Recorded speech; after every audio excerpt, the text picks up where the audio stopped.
Այսօրվանից մեկնարկում է մեր հավաքը, պատրաստվում ենք աշխարհին դրական փուլին, ցեխմփում, որտեղ 3 թիմ ենք, մենք Ղազախստանը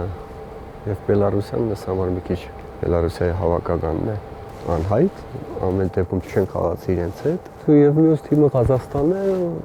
ում մենք արդեն բավականին շատ ենք խաղացել իրենց հետ, բավականին գիտենք, երկուսս էլ լավ ճանաչում ենք, մեր խնդիրները միշտ ամենաբարձրն է, միշտ խաղալու ենք հաղթանակի համար եւ ամեն ինչ անելու ենք դրան հասնելու համար, թե ոնց կստացվի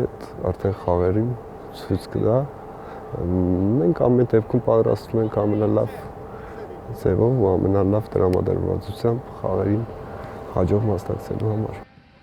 Երկար դադար էր եղել, երկար ժամանակ չենք տեսել թիմակիցներին, կարծում եմ այո, լավ մթնոլորտ կա, կարոտած բոլորս եկել ենք հավաքի։ Կարծում եմ շատ լավ մարզավիճակում եմ, խաղացել եմ մի քանի ընկերական խաղեր ձմեռային շրջանում, ինձ շատ լավ եմ զգում, մաքսիմալ կփորձեմ ցույց տալ մարզավիճակս։ Всё, փոխվեք, ժիլետը դու դավայ,